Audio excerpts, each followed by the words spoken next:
This conference will now be recorded. Two of the council members will not be present tonight. I don't know the exact reason that they are valid. Anyway.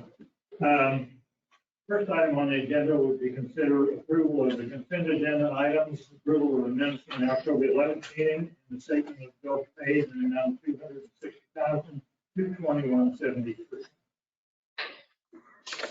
Mr. Mayor, make a motion to approve the consent agenda as presented. Second. It's been moved and seconded to approve the consent agenda. Will the clerk please call roll? Trevor? Yes. Stein? Yes. Lala? Yes. Next item on the agenda will be requests or comments from the clerk.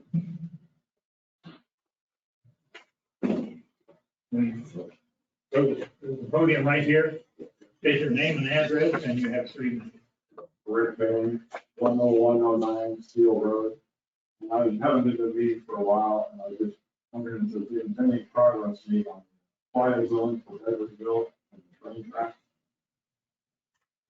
I give you just a very brief update. I mean, it is in progress now. The contractor has been left and we're going to start on 4th Street. But found out the water line was in a different location than we thought it was. And so they're supposed to move down to 98th and then 9th, 98th Street. And then come back to the work there. I don't know if because of the pandemic, we got put on hold right there. It got pushed back, but it is in process. So, It's the contractor, you look at that equipment and things up there, I think that is the contract. Well, thank you for your time. Yes, sir. Thank you. Okay, if there are no further comments, the next item on the agenda is to conduct a public hearing regarding creation of tax document financing TIF development district and consider ordinance number 1046 establishing the district within the city limits. Mr. Scott Anderson is with us this evening and will handle. All right. Yeah, we need a motion and second to conduct a public hearing. If, I don't know if you want to have him give you a presentation and then open the public hearing, maybe with the introduction or not. So, Let's just go ahead and get it open and then we'll go. We're now making a motion to open a public hearing regarding creation of a TIF financing development district. And consider ordinance number 1046 establishing the district within the city of Edwardsville. Second. Then moved and second to open a public hearing with the first case call. Trevor? Yes. Stein? Yes. Lala? Yes. Scott, you're on. Mayor, council members. Yeah, the item on the agenda tonight is a public hearing on the creation of the rural district. As you know, we've had several meetings on that district.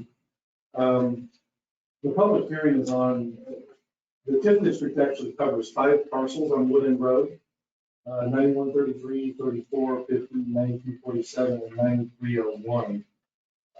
The city has previously received a certificate from the land surveyor stating that over 80% of the property is located within a 100-year floodplain. In order to create a TIF district, there must be a finding of blight. One of the criteria for blight in the statute is that a majority of the property be located within a 100-year floodplain. In this case, we've got well over a majority located of the property located within that 100-year floodplain. In order to create a TIF, the city must adopt a resolution giving notice of a public hearing, and the city needs to send notice of that public hearing to the county school district, the owners, and also the publisher. All of those statutory criteria have been taken care of. The city did send out notices and publish notices tonight's hearing.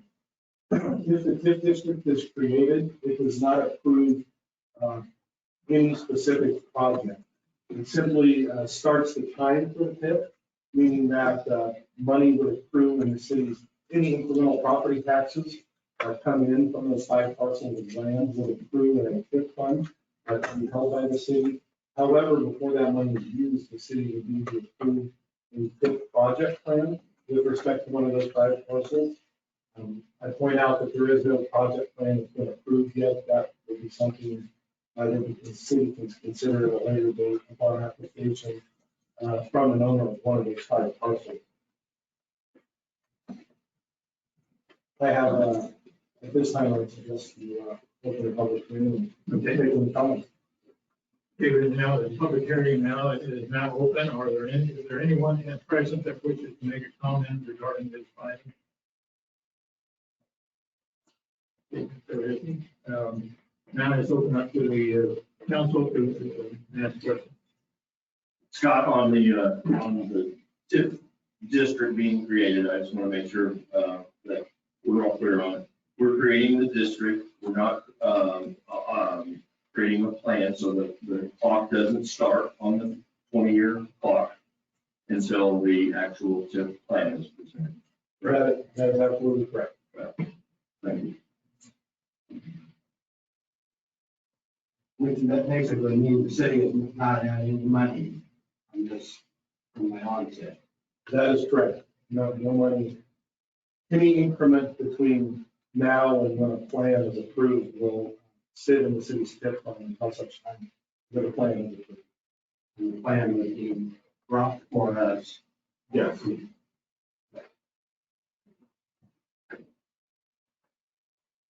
Okay, if there are no other questions from the council, we'll consider that the public hearing has been closed and we have motion to close the public hearing. Make a motion to close the public hearing. Second. There's a motion second to close the public hearing. With the clerk, please call. Carter? Yes. Stake? Yes. Vaughn? Yes. Mayor, make a motion to adopt city ordinance, or consider ordinance 1046, establishing the TIF district within the city limits defined in Second. It has been moved and second to approve ordinance number 1046, establishing the district within the city of Edwardsville. With the clerk, please call. Carter? Yes. Stake? Yes. Vaughn. Yes. Thank you. Okay, next item on the agenda is consider resolution 2021-18, setting a public hearing to consider the formation of the rural housing incentive district or HID in the city of. Yes, thank you, Mayor, members of the city council. As you stated, the action before you tonight is to call a public hearing on December 13th, 2021, to consider the creation of a rural housing incentive district. Not unlike in process that we had just now at the TIF, you first have to call a public hearing, publish that public hearing, and then after that public hearing, you can create the district. If you recall, on the 27th of September, the city council passed resolution 2021-17. That resolution stated that we made certain findings as to the need for housing and approved the housing analysis as part of that resolution. That then was required to be submitted to the Department of Commerce for their review and approval. We did receive from the Department of Commerce their letter of approval. It is actually dated October 14th, 2021. In the tax resolution calling for the public hearing, we have the date as October 21st, so we will give you that direction on the resolution. Otherwise, here to answer any questions. Again, we are only calling a public hearing at this point. There's no final plans. Those items come before you at a later date. Happy to answer any questions that you may have, and obviously, legal counsels are here to answer legal questions, and we know that the developer of this particular project is also present. And I can just call him public.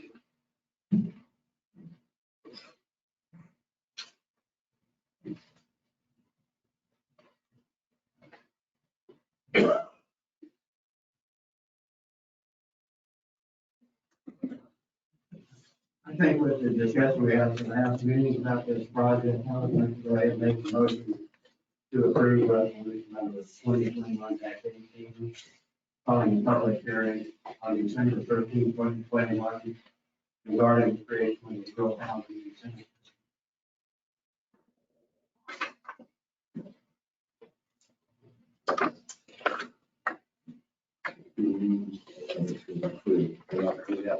Oh, we're not opening. I was waiting on you to say it. Yes, second. Okay, thank you. Yeah, this is setting up. Mayor, if I may add, this notice, like a TIF notice, is presented to the various taxing bodies, put in paper, et cetera. So very similar in those notices. So, thank you. The notice will be sent out. Okay, it's been moved and second to adopt resolution 2021-18, setting a public hearing to consider the formation of rural housing thing district, which is what we call it. Shriver? Yes. Stites? Yes. Dorn? Yeah. Thank you. Okay, next item on the agenda is consider acquisition of public safety vehicles from Combination Ford, resolution 2021-19, authorizing the city manager to enter into a lease agreement with Edwardsville financing.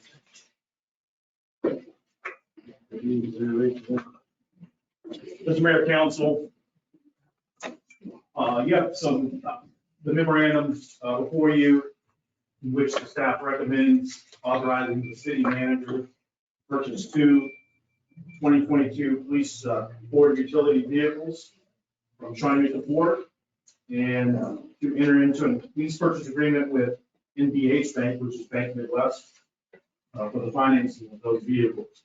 This is an approved and funded purchase for the 2022 budget. The background is that we ordered these in October, no later than mid-November, to secure the next year's model at the previous year's model price. And we expect delivery sometime between February and July. As supply chains have been interrupted, and COVID was one of those perfect examples where we didn't get them until 1st of July. And so we expect, on average, those years, we expect delivery early to late spring. However, we've seen them as early as February and again, as late as July. So we do it this time of year for our 2022 purchase, just simply to get them on the order, to get our names in, and then get them here sometime in spring, if not a little later. It's a budgeted item, and we recommend approval. And we need a resolution which declares that it's a qualified expense, tax exempt expense, and authorizes the city manager to secure the finance.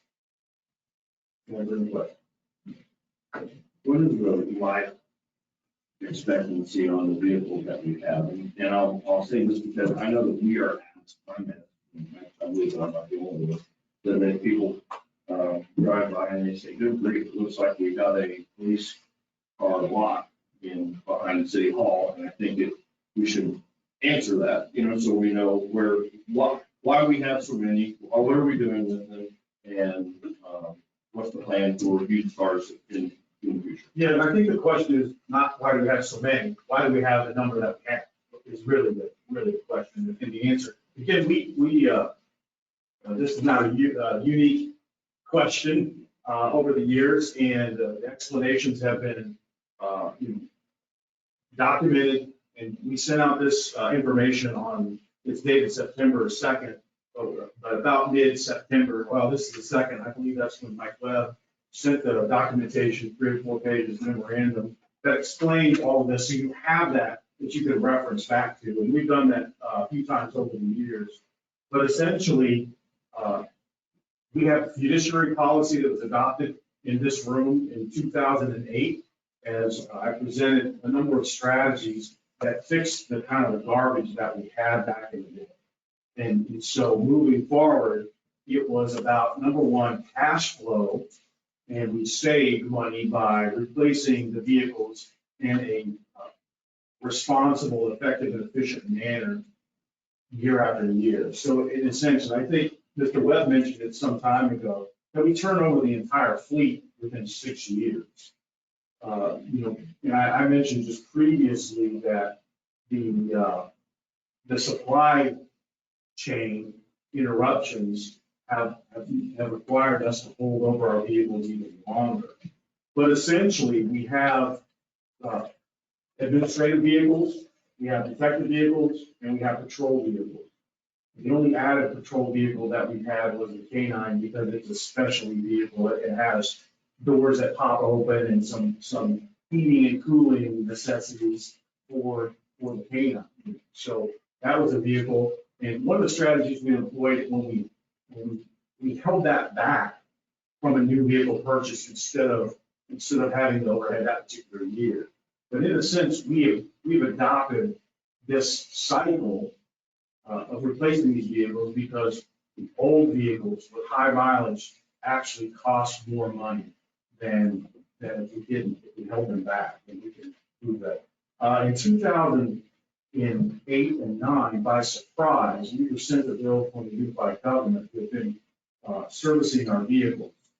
But because of staff turnover, they didn't send us a bill, but then they did in 2009 for all of the junk that we had sold. We sold those vehicles, every one of them, for $700 a piece. They were in terrible condition. But one of the vehicles was sold for $700, cost $4,800 to fix before we ever sold it. So it was just a bad practice, just holding those until they're just absolutely garbage. And so what we have here is a solid fiduciary policy that replaces these vehicles, the whole fleet every 6 years, but every year we're either buying 2 of them or buying 3 of them to keep that rotation in check so that we're replacing the vehicles on a consistent basis. So I guess the question is how many do we need? And that was established by what use they are. And in fact, the police department has acquired another vehicle, which was our CSO truck. So we've added one more to our fleet, which was transferred from the Public Works. But in the sense that we need 6 patrol vehicles because there's 2 officers assigned per vehicle. And then we have a reserve vehicle. If you've ever done fleet management, you know anything that moves can break down. And if it's not the engine, the transmission, the seats, the windows, it's the lights, because our cars are different than your cars. Ours have specialty equipment that if it doesn't work, to include cameras, that sort of thing, if that stuff doesn't work, that vehicle has to be down and they have to drive a different vehicle. And so that happens every week. There's not a vehicle that isn't going to recall or repair, some sort of fuse breaks or whatever it might be, an oil change, what we call PMIs, preventive maintenance inspections that we do every 28 days or so. If that isn't being done, that they would be worse. So we always have some vehicle that has to be in the shop, so we have reserve vehicles. And then we have, as I said, the only other addition has been the K-9 vehicle. That's a specialty vehicle. We can't just use a normal, outfitting piece part for that. So that those 6 plus the 7 are the patrol vehicles plus the K-9. Then we have a total of 13 vehicles. We have 3 admin vehicles and 2 detective vehicles. So it should be a total of 13. And then we added the CSO truck to our fleet responsibility.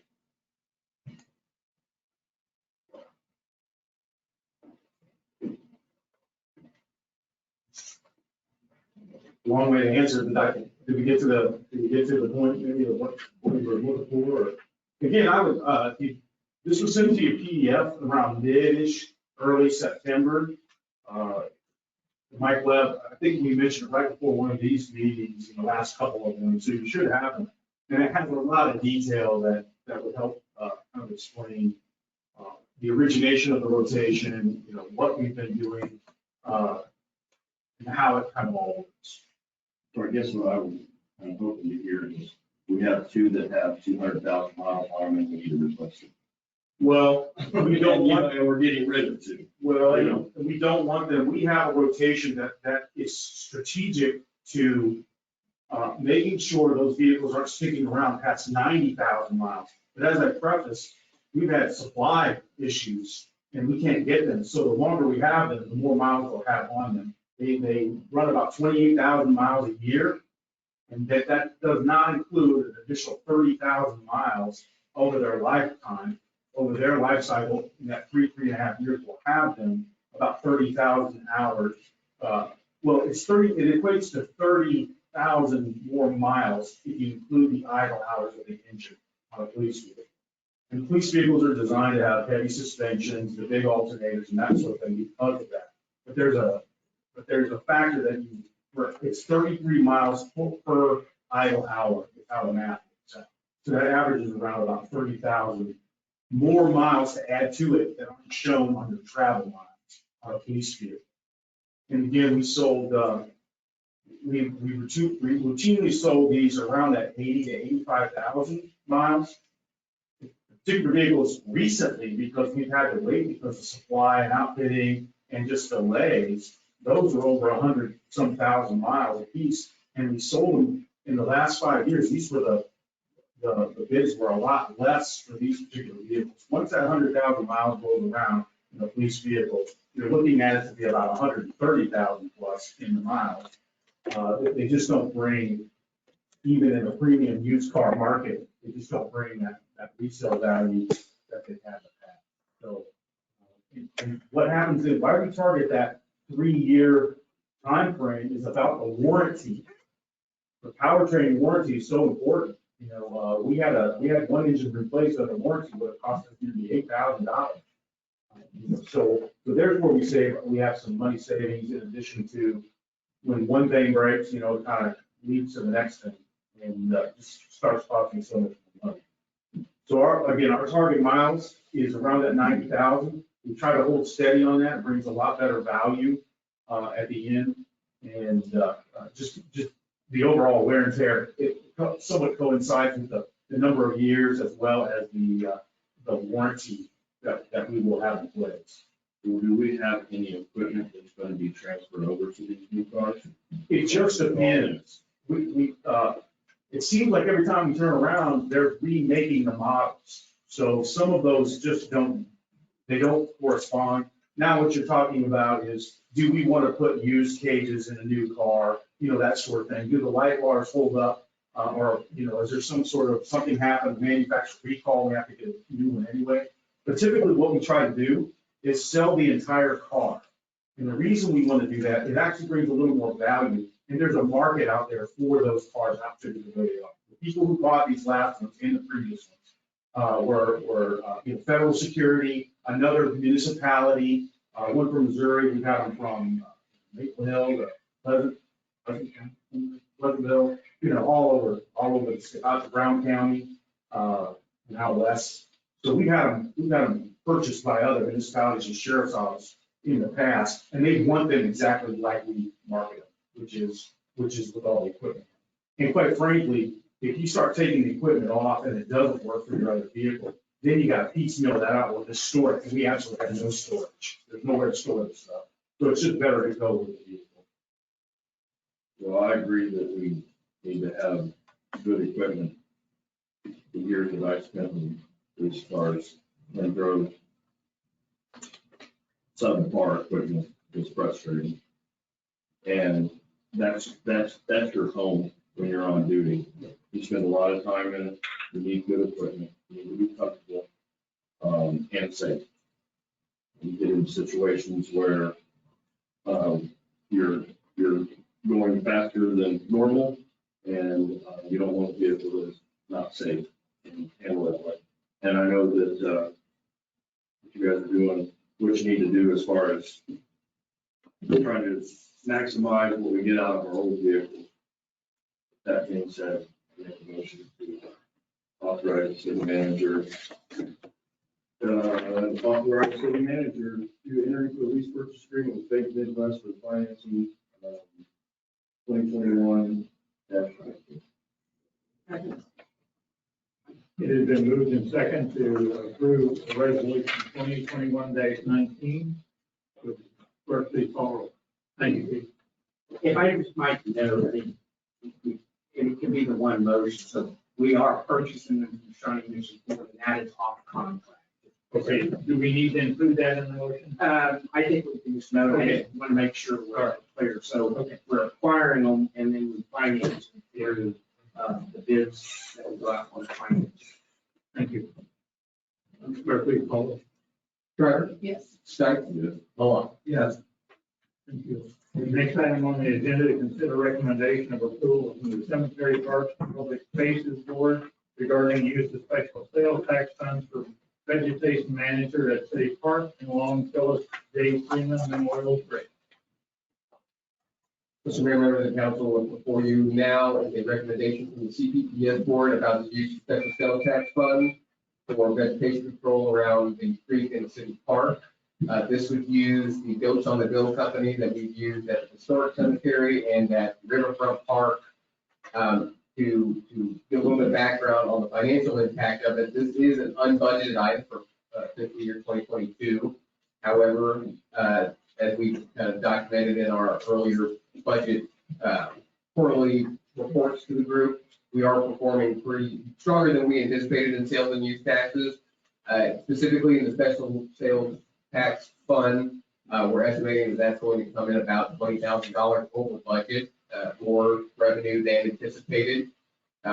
Essentially, what the request is to use that overage for this project. What this project would do is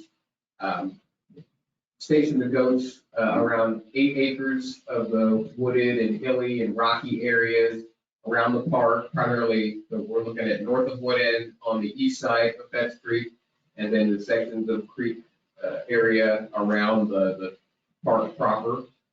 They'd be stationed out there for 2 grazings. Like I said, it would be about 8 acres. The fire department does perform some maintenance in this area, some controlled burns. Access to those is difficult, both for them to perform those controlled burns and then for our parks crew, which again is really only one person, to go out there and clean up that area. What it would do is open up the areas, open up visibility to the creek, make it so it's really not so overgrown as you're walking along the trail. People seem to like the goats. They did a really good job at the historic cemetery. They did a really good job at Riverfront Park. So kind of a added benefit to this solution is that it drives people to use of our trails for the crews, as well call, are out there. We've been pleased with the results that Goats on the Go have done for us in the past. As far as what this kind of, I'll say, quote unquote, obligates us to as far as future maintenance goes, is not the $20,000 bill every year for this same work. One of the values of this type of solution for vegetation control is that the second grading especially prevents a lot of that material from going back to seed and coming back and becoming overgrown as fast as possible. So between kind of getting this additional 2 grazings out of the way, continue with the control burn that the fire department is doing, we're really only looking at an additional, every other year where we're kind of rotating these grazings around those 8 acres that I mentioned. So it won't be where I'm coming back to you next year requesting another $20,000 contract for the vegetation control around the creek. This essentially gets us where it's cleaned up and is in a position where it can be more easily managed by the solutions that we've already got in place. Some additional, contract work down the line, but not at as high of a cost. What's the timeframe this is to take place?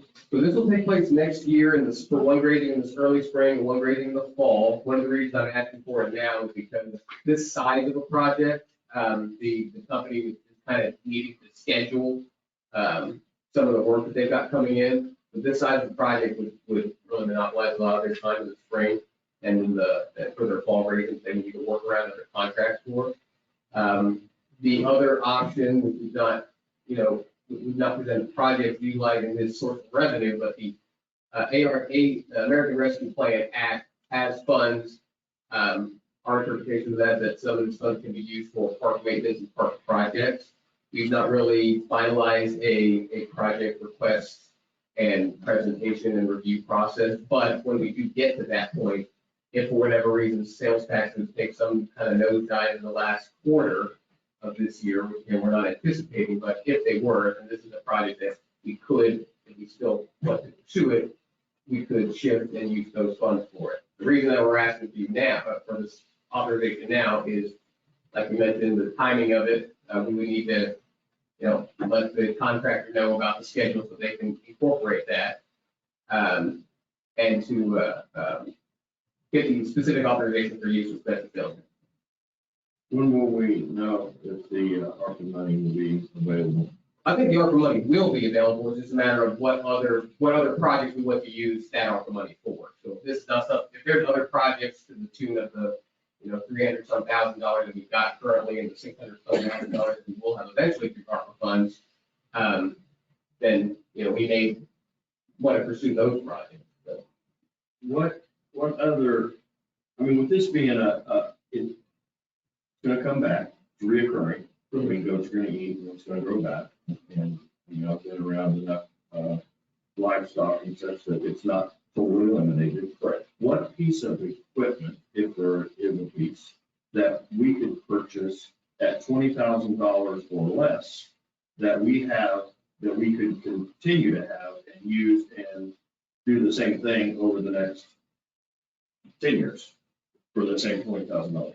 that's something that I would probably need to do some more research on to give you a more complete answer. But I do know in talking with our crews about it, and again, one of the values of using the goats as a solution is that the terrain out there is very rocky and very hilly, hard to get to. Really. Yeah, and I don't know that we need to, I don't know what it looks like, and I don't know that we need to do is what we can't get to. Right. Whatever piece of equipment. I know we got a tractor that's got an arm on it that we authorize to reach and to do things. I don't know if there's another piece of equipment that we could look into that we own. Correct. And not that gonna, we could own. right. Not gonna interrupt, but the other value of this kind of solution is that it doesn't take up staff time to do it. It's another contract. I understand, but this isn't the only place that we could utilize that piece of equipment, probably, maybe. Depending on what it is that you come back with, it may be something. I personally believe that I would like to see us authorize buying a piece of equipment that we can use up on, you name it, street, and at the cemetery, at the other locations. And we have it in our quiver that we can pull out anytime we need it. And it's 10 years lifespan. Sure. No, that makes sense. So, but I would, on this, I think, in my opinion, I'd like to have the rest of the council here to discuss it. And I would like to have you do some research on it and find out if there is such a piece of equipment that we might be able to use. And so I ask if we can just table this until the next week and you come back with that information. We met together out there, most of Would the. you? Okay. Chief Whitman, I and Zach all met out there too, and we were looking at these locations, and they are creek banks, they're tough areas to get to, that I think it would be pretty difficult to have any kind of equipment that would get back in there. The goats are cheap on help to go to school. But I do think that it would be tough to find any piece of equipment that could do the type of work that he's talking about that he's doing in that area. I mean, some areas, maybe some, but as someone that's been around ground clearing equipment and stuff, it would be tough. And I think it's good to clear that underbrush and stuff for access for when they are doing tree removal, burning, things like that. I agree, and I believe that Bernie does take care of a lot of that, control burning. So that's the stand on it, right? We can certainly come back and bring you various options from, whether it's piece of equipment, whether it's contracting manpower. Are there areas that, what's the value proposition, I think is what being asked you. I think one suggestion I might make, if you have an opportunity, and I have to do this, you get an opportunity to walk through those trailers. Because I think one of our goals here, people really like the trails and we get a lot of positive feedback. And we want to make sure, trails are trails, right? They're generally along wooded areas and parks and places. So number one, we want to make sure we have a clear enough width on both sides of the trail. Because typically the trails are 10 feet in our easement or our maintenance area. That's what I would call the level clean area needs to be 20 feet total, right? 5 feet on each side. So we want to certainly make sure we maintain that. And then as we go along there, we certainly want to make sure that other vegetation is, isn't creeping into that area, that we're making sure we keep those places adjoining the trails unobstructed as much as possible, riding a bike, you can't see around a corner, something like that. So we can certainly come back, I'm happy to do so, but I would, if you get a chance, I mean, it's a nice walk anyways, but if you get a chance to walk out there, and you might, you can come back and say, hey, I saw this area, you really need to focus on this. So sometimes having additional eyes on the trail help us to look at it. And maybe provide some photos if you have them that we can share that screen to look at them. And I don't know, and Zach and the CPP have really been working through this. I mean, there's goats on the go. We kind of set the precedent. All these other cities are now using it and getting all the credit when Zach really was one. And I'm saying that this is the right Oh, solution. yeah. This may be what it takes to get us. Yeah. Right. Yeah, and we may want to look at, and I don't know, and I don't want, do we do the spring and then, can we break it up? I don't know, can we break areas? We just not had a great deal of things. So we're happy to kind of come back and bring a further report. I think it's a good way to do vegetation control generally, just if we can try some additional. But like I said, I'm not saying that this isn't the way to go. This may be, we've got, this is what it takes. And to get us to where we can maintain it easier down the road. And, if we got people that are using the trails and they like them and we want them to feel safe, then they need me. And I just want to find out if there's some other $20,000, a lot of money, just to throw some goats. Right. And I know it's not for money to raise goats, but I just like to. I don't want them in my backyard. I know I don't want them. And I don't have any, conversation about maybe a little bit more afraid of different options for the but that you guys want. Another way to think about this too, before we, leave the item is an aesthetics kind of improvement. It opens up views to the creek. It just makes it look a little less kind of overgrown and unkempt because it's difficult to get back into. Outside of the vegetation control piece of it, which is good, it's, I think it would be a visual improvement to those trails. Right, so I agree, and that's the benefit of burning, is that it doesn't have any legs that has to climb a hill. Right. Person, I mean, it'll burn right down there to the previous edge. There. Yeah. Thank you. Well, I don't know if there's an official motion to table it or. I think we need an official motion to table it. I make a motion to this item until the next city council meeting, which would be on November 8th. It's been moved and second to table item number 6 until December, what was that? No, November 8th. December 8th. I'm awful long. Okay. November 8th. It would clearly follow. Director? Yes. Second, yes. Vaughn? Yeah. Okay, next item on the agenda, consider revisions of chapter 6, health and sanitation of the city of Edwardsville code of ordinance, and discuss draft ordinance number 1047, finalizing the. Thank you, Mayor, members of the council. Again, tonight, really, there's not a formal action, but we wanted to bring to your attention a portion of our code of ordinances that quite honestly have been needing to be revised for some time. It deals with what's generally referred to as health and sanitation. Broadly, it really has to do with nuisances. So that chapter 6, for the most part, with the exception of section 6.07, really deals with health and nuisances and various processes that have been adopted over time. Some of those prior to 1997. And so really just as we looked at it, as we've had different staff involved with code enforcement, and quite honestly, until a couple of years ago, we didn't have a formal code enforcement officer. So a lot of this has just really come up. So what I provided to you, and I'll just give a few brief comments, but you have the agenda memo, then you have something that's it says ordinance 1047. It has a draft stamp on it all the way through to the signature page. That is the proposed ordinance. Then you see chapter 6, it's titled like this, which is out of our code of ordinance books. So that's what we have existing in the books.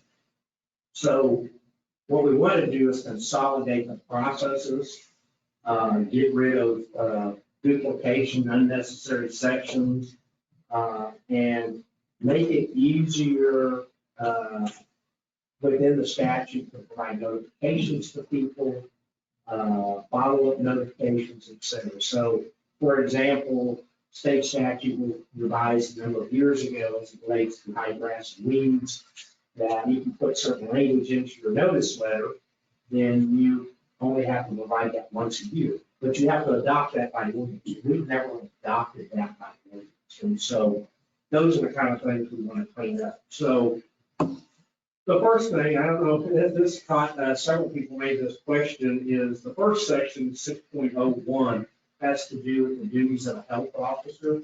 And so I had several call and say, are we adding a health officer? Well, technically, no, we're doing away with the health officer because quite honestly, cities, as a city, it's not a city function. It traditionally is a county function or a state function. For example, restaurant inspections in Wyandotte County are all done by the state health department. They do not do them at the county level, they don't do them at the local. We inspect them for fire purposes, so that they have proper goods and things like that. But most of the things you see there are really the things that typically the county health officer is charged with. And even if you have a local health officer, it always defers back to the county health officer as far as it. So there's no reason to have that. The next several sections, really 6.02 through 6.04, are really our nuisance ordinances. And as you'll notice, we have one section 602 with health nuisances, and then 6.03 was the environmental code, which was really, I think, kind of a draft of years ago. There was a push towards how, like house needed to be painted, some of those things. And there's actually a code, an international building code on that if we ever choose to do that, which is far more expensive. And then you get into section 6.05, which mainly has to do with rat stop and rat-free conditions. So it's about how do you make a building rat-free. If we were in New York City, that's probably a very important piece. I can't say in my time here, we've ever had anybody that called and said, how do I rat-proof my building? Most people call it exterminator, and that resolves the problem.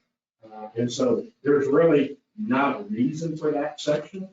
And then the last section, 6.06, has to do with paraphernalia, sipping the glue, things like that. The assumption is when that was adopted, it probably wasn't part of the Uniform Offense Codes or part of a statutory requirements. Those things are against the law, and the police can handle that as a police function. It's not really a code enforcement function. So at the end, the purpose here, as you see from the statute, and I'm not going to go through all of these, but we established the public officer, which we're required to do, which in this case would be the police chief or his designee, hence the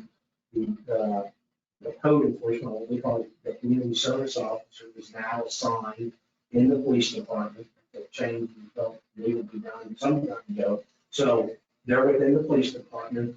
So they work for the police chief, and therefore it's the chief with his designee. So in this case, you gotta have a public officer, and then that gives that person the authority to. We really stepped up on the definitions, which is here in section 6. So we just didn't have definitions for a lot of things. So for example, even excessive growth. What was excessive growth? Well, we said 12 inches, but quite honestly, our current code talks about 12 inches in a residential lot. It doesn't really speak to a commercial or other type of lots. It didn't give any exceptions to an agricultural property, i.e. I'm growing a field of hay, right? So just some of those things we try to put in our definition. So it's clean and clear when the code enforcement officer says, I'm going to cite you around, garbage or some other thing. So really, trying to make the definitions complete and in one section. And then last, really, not the last, the prohibited conditions that are now in section 7, just really combine what we currently have. So it covers everything from your typical high grass and weeds to nuisance weeds. So remember, nuisance weeds are, or nuisance grasses, plants. Those are really ones that you typically hear out in the county or handled by your. If you look at page 77 in your packet, I'm sorry, I should. I'll stop there, give you a chance. If you look at page 77 in the packet. Right there. You got page number in the lower right corner. So we've tried to put all those prohibited conditions in one section. So instead of having 3 or 4 different sections talking about prohibited conditions, and sometimes those prohibited conditions overlap. So in one area, it might talk about, a noxious substance. In another section, it had a different term for that or different things. So we put all the prohibited conditions together. We obviously, in order for there to be a violation, there has to be some kind of inquiry and inspection. We had a procedure or in the code where it said you had to get 3 written, you had to get from a citizen 3 written requests for the observation. I mean, most of the time we don't get written requests. We get a call from somebody saying this, and then the code enforcement officer, the community service officer goes out and inspects it. That's pretty typical. So we try to, again, make that very easy. If we receive a complaint or we observe a complaint, we'll investigate it, a report will be made. It may be the report's made internally to the police department that simply said, we went out, we looked, it wasn't a violation. That's the end of it. It could be, yes, they're a violation, and then we go down to the next section, which is notice of violation. Basically, this is similar to what we do now, but what it basically says is if there's a violation, they will receive that violation. They have 10 days, the date of the mailing of the citation, right? So, again, which is in keeping with statute, to either remove it or abate it, or to get some notice. They can request an appeal. Appeal goes now to the city manager of this designee. So, quite honestly, it frees up the council or the courts and some of these things, try to get that done. And then if they fail to alleviate or obtain, they could obtain an extension if somebody is making progress towards completing it, right? We want compliance is what we're looking for. There could be an extension. And then we add those other languages, which the 2 that are important. The first one is that if it's grass, high grass or weeds, because this is the only part that applies by statute, that if we state in there, no further notice shall be given for 12 months from the date of this notice prior to further enforcement of abatement. That gives us the ability, we can give a person notice, even if they abate it or don't abate it, 6 months from now, 3 months from now, a month from now, they allow that condition to come back. We don't have to go through the notification. We can cite them, we can correct it, we can take whatever actions. The second one, and quite honestly, I didn't even know this was possible, which really starts at the bottom of page 78 and top of 79. For pretty much all of your other violations, once you've given them formal notice being either by certified mail or in person, if that particular property violates that section again within 24 months, you can use other means of notification. You can put the sticker on the sticker on the door, some other type of notification. You do not have to go provide certified mail. So it gives our community service officer additional mechanisms for noticing. Really, the rest of it is pretty standard processes, right? They request a hearing, how long do they, when do they have to request it, how do they have to request it, when do we have to give a notice? Gives us the right to abate, which we've always had that right, so if somebody fails to abate the problem, we do have a right to abate it. Once we abate it, we have to send them a bill. They have 30 days to pay the bill. If they don't pay the bill, then we can assess it onto the property taxes and or use other mechanisms of collecting it as a bad debt. That really hasn't changed. So what I brought you tonight is really an opportunity to review this and have, just a chance to look at it. If there are questions tonight, I'm happy to answer those. If you have others between now and our next meeting, I'm happy to set those through an email to me directly. And look at it, learning. The city attorneys reviewed it, the department reviewed it again, the police chief reviewed it. So we had input from the various parties. But again, the purpose is to try to make the process more efficient and appropriate for those types of things and not be so concrete. Happy to answer any questions again tonight. There's no action. It's just really to get this before you. So you had a chance to review it. And it's our intention to bring this back to the next council meeting in a form of action. And we'll move from there. Then the rest of what you see from basically page 81 on is the existing ordinance. So that's what we have. This wasn't one where we could go through and do a strike through and that. Because we're basically tossing that whole thing out, section 601 and 606, and we're going to replace it with this language. I don't know what those numberings will be out the end by publication. Outside of that, we're happy to answer any questions. You said you're going to toss out 601 and 606. Correct. Around here, it's 601 and 605. Well, we're going to repeal and replace that entire section. But we're effectively keeping those three sections go completely. So they're repealed and not replaced. The other sections are being repealed and effectively replaced by this tonight. We will not repeal section in this one, just to verify.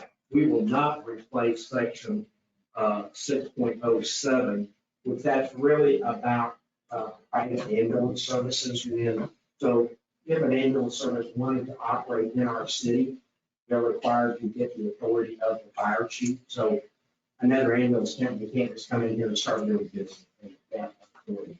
We do from time to time use third parties where we might get a call on a transfer when we don't have the staff to do that. And quite honestly, our number one goal is 911. The chief knows I said it to him a dozen times, if not more. That's our first goal. I never want to be where we don't have an ambulance or ability to respond to a 911 call because we're going to transport to some other facility. That's not our primary mission. Again, happy to answer the questions. Otherwise, please give me any feedback you may have, and we can bring it back forward at a future date. Thank you, Mike. Thank you. You got anything to add to your report? I do not have anything to add, sir. Zach, do you have anything to add? No, sir. Moving to council comments, Garrett, you're first. Like to see the work being done on 102nd, 110th, and all that. Like to see it completed. And Mike, can you give a little better update on that? John Stockton, the issue with the PTU, the snag on that. Yes, so as, so the project was let, the contractor, which is, I think, Heavy Construction KC, came, you see the pipe was delivered, they were mobilizing, they dug up the first inlet box. They found, we found a line, which I'm not sure if it's been determined whether it's an old gas line or something else, but the water line specifically was going through the box. They then potholed where the other inlet boxes closer to the railroad, and that water line is very close. So we had DPU out there, and we basically determined the best option was to replace that section of water line between the railroad tracks and the highway. Which, besides just getting it out of our way, it was interesting that I think it's maybe a 10 or 12 inch out on K32. That section's on a 4-inch line. And then when we go under the railroad and go farther south, I think it's on an 8-inch line. So there's a section there, quite honestly, undersized line for fire purposes. So the decision was made, let's just replace it all instead of trying to fix a bit of it. And so that's delaying that part, but the contractor has been moving on to both 9 and then 98th Street, which those, as you know, are mainly just raising, doing a raised median and some curb work. So there's not storm drainage work or any significance. There's, you know, it's basically building new curbs, the medians, milling and repaving that area. So they're going to move on to that and then come back. What that probably means, depending on timing, we may not do paving on that section of road this year. We will wait until spring for the paving north of that. And probably that whole section, if we can't get asphalt, I mean, you know, if temperature's wrong, and we don't want to tear the road up and not be able to get asphalt. So they may come in and do the concrete work, the curb, gutters, patch along those, the sidewalks, the medians, but we probably, it's possible we will not get the paving on that section. Because that's a complete tear out of in place. We just don't want to tear all that out. We know it's in kind of poor condition, but we don't want to tear it out and then have to leave it closed all winter. So that's the last I heard. I don't know, Dusty, if I had anything else, Dusty, with that. No, I think they might start on Springster Road, actually, if they might see them down there. That's the head of country. Yeah, the thing, yeah. So our capital is basically that water. Predominantly, there may be gas line. It's not, it's dead. Is it out? Is it dead? Okay. I wasn't sure. So Would there be, if it was gonna be such a delay like that, could they put some steel plates on those and open that up? We're gonna let it, they're gonna not do that, then it's moved up in that hole. well, I think their intent is they'll close off that side over there at the water line. So they'll close it while they do the water line, and then when they reopen it, they'll fill over that, and they may go ahead and set the unit boxes or something. But yes, I agree. I think there should be something, because somebody's gonna drive off in that. Well, and I'm not trying to put, I mean, we're not, this is basically a county managed project, and so it's a county contract, and they've been very good to work with us, but we will contact these people and see if they're gonna, if that's gonna be open for a while, either plates or something else temporarily. PGU is supposed to be replacing that line within the next 2 weeks, hopefully. That's on their schedule, but, Well, I'm just looking, when you drive by there. Yeah, I agree. Dropping down in the. yeah. But as soon as they get moving, I think we'll fill that and the project will move back a little bit. Yeah, we need to work on that. Awesome. Margaret? The Spooky Express had, for Sunday, planning the police department, the fire department, public works, anybody that's involved, because I think, like you said last year, the feedback was such a success. So I want to thank everybody in advance because kids are excited for that. And everybody else. I think how many are going to be in it? Active? Quite a few, isn't it? I think last count we were at 27. I think more came in today. Of course, community member, That's it's gonna be really cool on the site. that is. that I can't believe what a great idea last year and how it's grown. So thank everybody in advance for that. What do you think? Question, who does the maintenance on the police cars? I didn't get a chance to ask. Just curious. If Well, you mentioned it, if I It really varied. Well, the unified government did that. Is that working? The unified government did that years ago. We stopped that some time ago. Most of our vehicles went under warranty, so if it's warranty related, they go to a Ford dealership, typically Shawnee, Mission Ford. Then Jackson's does a lot of our service, if I'm, if it, I thought you had mentioned that before. I just. yeah, we typically, we were a little worried that maybe they were transitioning out of that business and we were trying to find where we might go. But in the sense, we serviced our vehicles since 2007, so we've been pretty steady partners. And we order our tires through a federal contract and they're delivered to us and then Jackson put them on stores and we save quite a bit of money. Yeah, as much as we can, absolutely.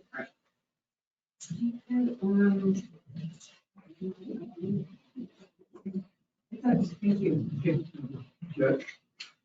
First off, I'd like to apologize to this driver that she didn't get to ask her question. Guess I made that motion too quick. I guess I'll start off where she left off with the keeping it local. I had mentioned this, I've said this multiple times, that I would sure like to see us being able to purchase our vehicles from a Ford dealership that is within Wyandotte County. We don't have to have one in Edwardsville, or I would say in Edwardsville, or we don't have one in Bonner any longer, or I'd say Bonner. But so at least Wyandotte County. And I know that there's the whole process, but if there's any way at all that we can try to incorporate them, make sure they're in it, which I think they are, and if they're not coming in at the right price, I understand, but I sure would like to keep that as Wyandotte County and local as we possibly can. I would just a note on that, and I don't know if it's gonna be the same one, so the chair of that MACPP, it's the purchasing managers. And I know for at least the last year, I don't know if it is actually the unified government is so one agency takes lead and the rest of the agencies are basically buy off that bid. So I can't say, I know the UG was the lead agency for the 2021 year. I don't know if the bids go out about this time of year and open in February. A lot of departments do like ours because if you wait till February, you won't see the cars until December. No, But we'll see, we'll try to encourage and make sure. yes, absolutely. Again, I just rather see our dollars stay in Wyandotte County and not Johnson County. It was interesting when we were talking about the quiet zone. Mike, would you remind me as what the cost to Edwardsville citizens that wasn't covered by the UG for the quiet zone? I would be guessing, but it's around 250 to 300,000 portion, which again is everything outside of the railroad right of way. We don't pay the cost related to the crossing improvements, to the raised medians, to the storm water, because that was part of that project. Our portion is really the reconstruction of 4th Street by adding curb gutters, the sidewalks, those type of things. So we're effectively just buying line items off of that. 300,000. All right. I too am glad to see that, when 102nd Street and 110th Street, I drove there over the weekend. I was on my way here this evening. I was on 102nd Street, and we may have to pay a little more attention to speeders on there now because it's so smooth. It's really nice. It was nice to travel that road, so I appreciate that work being done. And I know the people up there, I've talked to several of them that are on 102nd Street, and they're happy to. 110th Street, the work that was being done today with the reshaping of the ditches and cleaning out of culverts.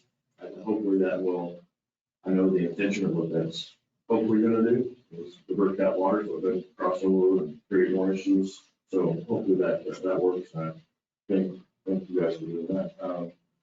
When we were talking a little bit earlier about paperless, or I had mentioned it, paperless, about our reports. This has been the last council meeting, I think. Is there any kind of update on what we have done on that? We can eliminate this book of paper. I've done some just kind of outreach to the other banners in the region, seeing whether solutions that are out there that we may not know about. I've got a couple different responses from there that I'm parsing through. I've got 2 calls on Wednesday, one with Civic Clerk. So Civic Plus is the more or less the company that runs the software that runs our website. And Civic Clerk is the extension off of that software for specifically agenda management. So they're giving me a demo on that on Wednesday. And then there is another group, we call iCustomers Pro, that are giving me a demo on Wednesday as well. So that'll answer the question is what do they have to offer, and then speak to the issues that specifically you brought up at the last meeting. And if it does, then we'll start looking at different pricing models. The last question, it's been the lights that are on, the light poles that have been put onto the new Edwards 110th Street, I-70, for the Riverview Crossroads project. When I was up that way checking on some things, I noticed that there looked like there was an awful lot. And I know that there have been several people commenting on, wow, what are we trying to do, start a baseball field or, light it up like a stadium? It does look like there's a lot to me, but you know what, I'm just a person that's looking out that way and seeing what was there and what's there now. What was the process of that? Why that number that we have? And is that able to be, are we set with this number that we have now? So, and I know we had a chance to speak briefly today on this. So the engineers, when the project was developed, we talked about street lighting on the project. And the poles and fixtures were established to be the same ones that were to be in the Village South Road. So trying to, keep a similar look. So the way that the spacing is set is based on the light that hits the ground. And so, I had to call it, so under the DOT, US DOT standards and lighting standards, they look at a road and say, well, what type of road is it, right? It's an arterial road versus a residential street. In that case, that's an arterial road 4-lane. We elected to put those in the center versus staggering, putting them on both sides. And so really what they look at then is, well, what is the foot candle, how much light's going to be on the ground? So they look at what that light on the ground. So they basically say, you've got to have a certain candle power or a square foot on the ground. And so for a typical arterial in an industrial or commercial area, that number is around 1.9. And in a residential area, it's about 0.9. And so they kind of said we're in a mixed area. So the assumption is you'll have some, obviously, we're going to have commercial uses up there, and we likely will have residential uses up there. So the number for that, on average, you should have 1.3 foot candles of light in each candle. And what they designed is at 1.4, so slightly more. But it ranges from a 0.2 on the low side to 2.5. So by 2.5, you're saying 2.5 square feet are covered by one candle. Effectively, the amount of light that's created by candle if set on the ground. And those lights are all LED lights, and so their lighting is designed to be down versus probably a lot of the old street lights we used to see tended to expand out, so the old, whatever the old kind of light, you saw a lot of light, they tended to be yellow in nature or more yellow, and they spread a lot, but you didn't see much on the road or around it. So these are LED lights, and so they set this by the standards established by DOT lighting requirements. So they basically said 1.3 is the minimum on average, and we'll do it to 1.4 because we're kind of in that middle ground between commercial uses and residential. I found that they did do a full lighting study, so they did took those lumens, they took those height of the poles, heights of fixtures, and they run a report. Typically, it's done by the, I think it's generally done by the company that provides the fixtures. There's hundreds and hundreds of different manufacturers. These actually, the company that's providing these are actually a Wyandotte County company. Right. So that's how it was set by engineering standards. And as a result, it appears the poles are about every 125 feet. Of course, you've got some places where you have breaks in the median, and so that may shorten it up somewhat, with lights, cross one another. I don't know what those openings are. I think they're about 90 feet openings, or 80 feet. That's how it's set. The cost to operate those lights, does that fall on Edwardsville? It does, yes. Solely on Edwardsville? Yes. It's a metered service. These are not NCP&L lights. Or it's averaging lights. These are metered lighting. That's all. Okay, I have nothing further to add, so with that, I think.